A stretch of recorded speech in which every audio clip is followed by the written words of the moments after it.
Hi, hello, నమస్తే. Welcome back to my channel MMV Telugu channel. Hello my dear lovely family members and friends, మీరందరూ ఎలా ఉన్నారు? నేను చాలా బాగున్నాను. మీరు కూడా చాలా బాగుండాలని మనస్ఫూర్తిగా దేవుడిని కోరుకుంటున్నాను. ఈరోజు మనం చెప్పుకునే స్టోరీ పేరు మధుమురళి. స్టోరీలోకి వెళ్ళే ముందు నా ఛానల్ని ఇంకా మీరు సబ్స్క్రైబ్ చేసుకోకపోతే ప్లీజ్ సబ్స్క్రైబ్. మధు మధు పతిదేవుడు మురళి మీద అలిగింది. మధుది పడుచు వయసు కాదు, అది ప్రణయ కోపము కాదు. ఆమె 5 పదులు దాటి అమ్మమ్మ హోదా వచ్చిన ముత్తైదువ. వయసు పెరుగుతున్న అహం, భర్త మీద ఆధిపత్యం తగ్గని ఆమె ఇప్పటికీ అడప అలకపానకు ఎక్కటం, మురళి ఆమె కాళ్ళ వేళ్ల పడి దారికి తెచ్చుకోవడం పరిపాటి.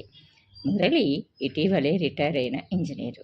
ఏ దురలవాట్లు లేని బుద్ధిమంతుడు.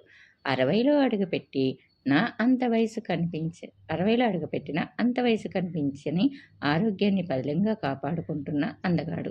తనకంటే సుమారు 10 ఏళ్లు చిన్నదైన సతీమణి మధు అతగాడి ఆరో ప్రాణం. తన సంపాదన మేరకు ఇంట్లో అర్ధాంగి ఇష్టారాజ్యాన్ని చెల్లనిస్తూ సర్దుకుపోయే మనస్తత్వం కల మురళి సంసారంలోని సరిగమలు తప్ప అపశృతులు వినిపించడానికి ఇష్టపడడు. దేవుడిచ్చిన వరంలా అంత అనుకూలుడైన పైనమేటి దొరికిన ఒక్క విషయంలో మాత్రం మధు అతన్ని వేధిస్తూ ఉంటుంది. అలాంటి సాధింపుల్లో భాగంగానే ఈసారి మధుకి మురళి మీద కోపం వచ్చేసింది. ఇక పౌరాణిక నాయకులకున్నట్లుగా ఈ కాలంలో ఏ ఇంట్లోనూ ప్రత్యేకంగా కోపగృహాల ఏర్పాటు ఉండదు. కనుక అలిగిన మధు మాస్టర్ బెడ్రూమ్ విడిచిపెట్టి పిల్లల బెడ్రూమ్లో పడుకోవడం మొదలుపెట్టింది. అన్నట్లు ఒక్కగానొక్క కూతురికి పెళ్లి చేసి సాఫ్ట్వేర్ ఉద్యోగి అయిన అల్లుడితో అమెరికా పంపించేశారు. కనుక ఆ ఇంట్లో ఉండేది ఒక భార్యాభర్తలే. అలనాటి సత్యభామల మాసిన చీర కట్టుకోవడం, నగలన్నీ తీసేయటం, తలకు కట్టుకొని పడుకోవడం వంటి నిరసన చేష్టలు చేయకపోయినా మురళి ఎదుట పడితే చాలు మొహం ముడుచుకుంటుంది, మౌన పోరాటం సాగిస్తుంది. డైనింగ్ టేబుల్ దగ్గర కూడా మౌనవ్రతమే. అన్నీ టేబుల్ మీద పెట్టి వెళ్ళిపోవడం తప్ప తినమని తాగమని చెప్పదు. మురళి నోరు తెరిచి అడిగిన వినబడినట్టు వెళ్ళిపోతుంది. అనుకోకుండా మురళి మిత్రులు ఎవరైనా ఇంటికి వస్తే గృహస్థ ధర్మంగా వాళ్ళకి మర్యాదలు చేయలేక మురళి పడే అవస్థలు వర్ణనాతీతం. ఒక్క మాటలో చెబితే 4 రోజుల క్రితం కన్నబాబు వచ్చి వెళ్ళినప్పటి నుంచి మధు సహాయ నిరాకరణతో మురళిని చిత్రహింసలు పెడుతుంది. ఇంతకీ మురళి చేసిన నేరం ఏమిటనా? అనుకోకుండా ఇల్లు వెతుక్కుంటూ వచ్చిన కన్నబాబుకి తలుపులు మూసేయకపోవడమే. మధుని ప్రసన్నురాలిని చేసుకోవడం కోసం మురళి ఆశ్రయించిన చిట్కాలు లేవు.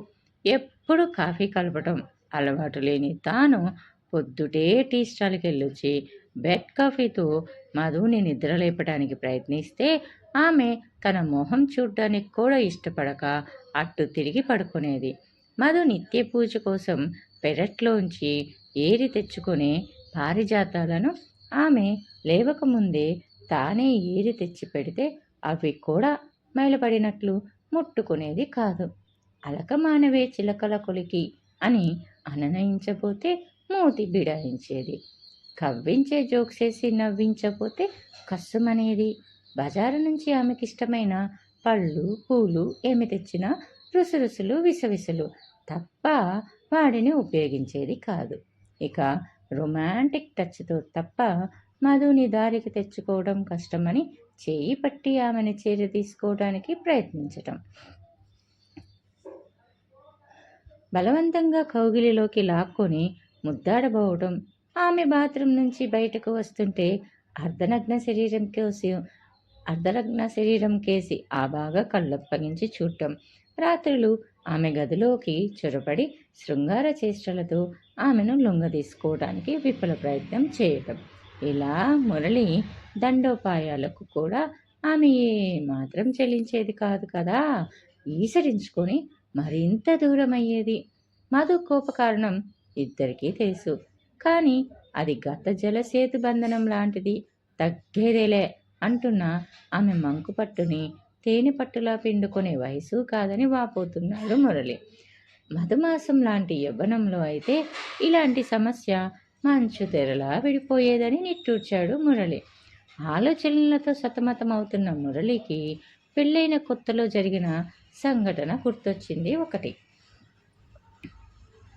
పెళ్ళైన వెంటనే మైల మూడం లాంటి అడ్డంకులు వచ్చి శోభన ముహూర్తం ఆలస్యమైంది.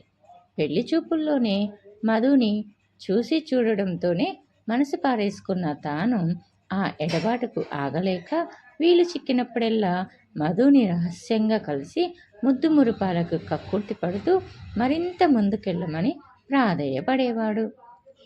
కొత్తగా పెళ్ళైన కుర్రవాడికి పట్టపగలే తొందర, పండగుంది ముందర అని తనను సున్నితంగా వారిస్తూ పట్టు వీడకపోతే అరిచి గోల చేస్తానని బెదిరించేది.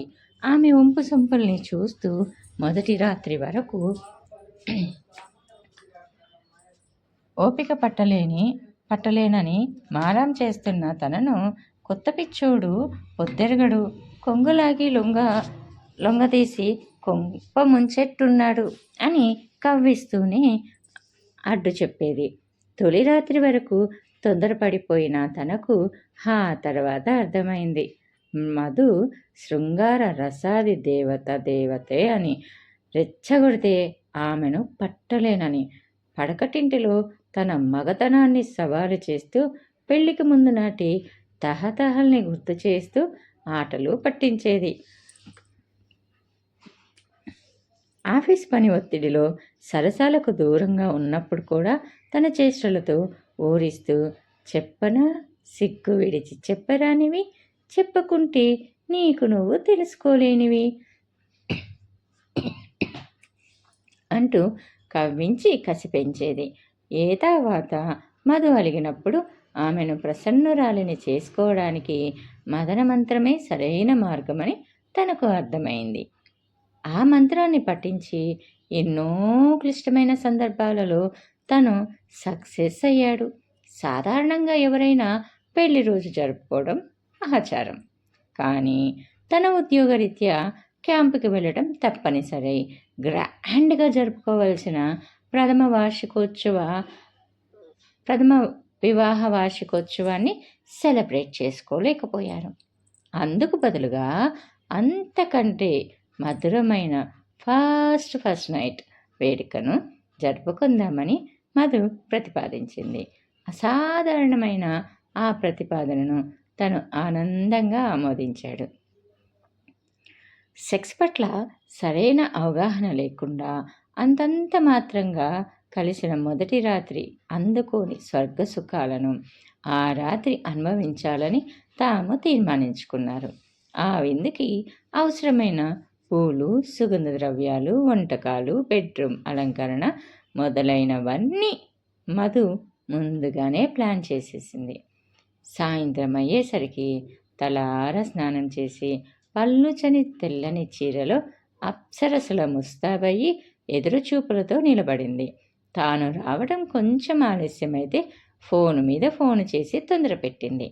తను మల్లెపూల బుట్టను, స్వీట్స్ ప్యాకెట్స్ తీసుకొచ్చి అందిస్తే ఆమె మందహాసంతో మీదే ఆలస్యం అన్నట్టు చిలిపిదనం ఒలకపోసింది. ఆమె అతని చెయ్యి పట్టుకొని బెడ్రూంలోకి లాక్కొని వెళ్ళింది. అప్పటికే ఆ గది కొత్త దుప్పటి, మ్యాచింగ్ పిల్లో కవర్లతో శృంగార భంగిమల్లో ఉన్న సినీ తారల క్యాలెండర్స్ వగైరా సరంజామాతో కళకళలాడిపోతుంది. రూమ్ ఫ్రెషనర్, పెర్ఫ్యూమ్, అగరొత్తుల సువాసన అన్నీ కలిసిన పరిమళం ఆ గదిని మత్తెక్కిస్తోంది. మల్లెపూలను మంచం నిండుగా చల్లుతూ తనను స్నానం చేసి రమ్మని సైగ చేసింది. ఇక తను హడావుడిగా స్నానం అయిందనిపించి బయటకు వచ్చేసరికి తమ ఇంటి ముందు ఓ రిక్షా ఆగింది.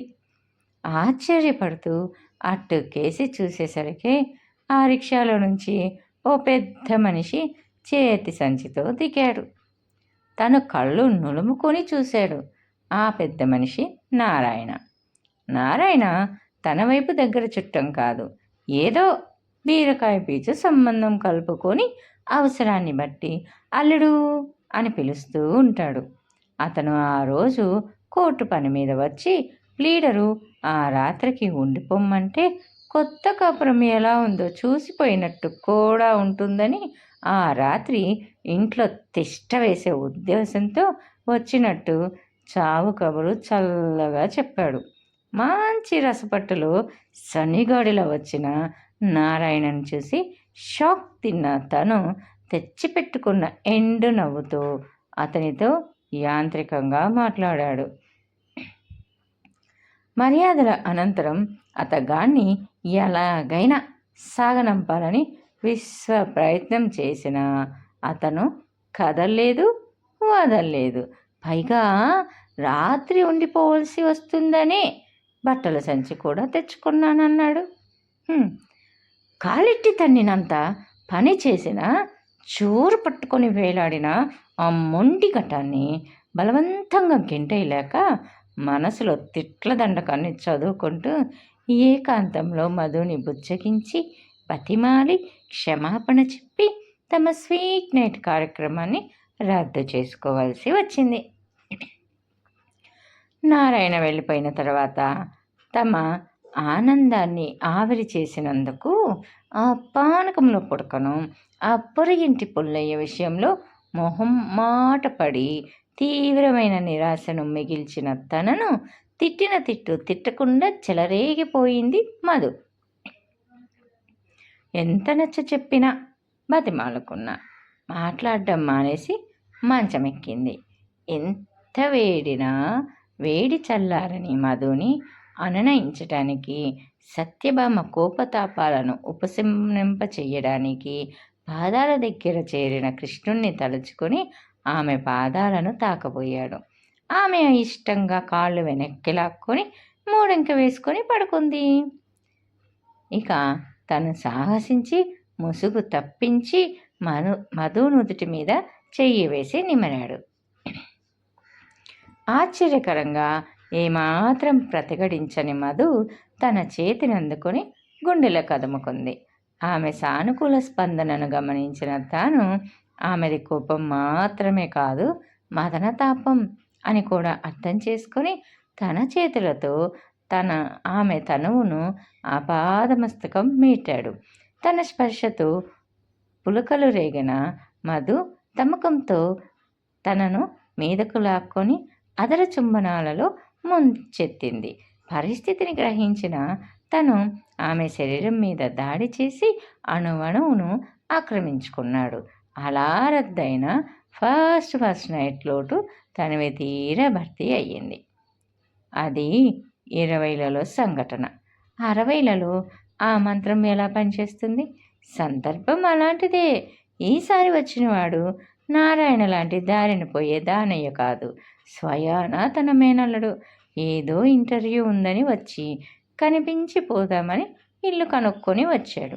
అయితే పెళ్ళైన కొత్తలోనే కన్నబాబు తల్లితో కయ్యం పెట్టుకుని ఎప్పుడు ఆ ఇంటి వాళ్ళు తమ గడప తొక్కడానికి వీల్లేదని వాళ్లతో పూర్తిగా సంబంధ బాంధవ్యాలు తెంచేసింది మధు.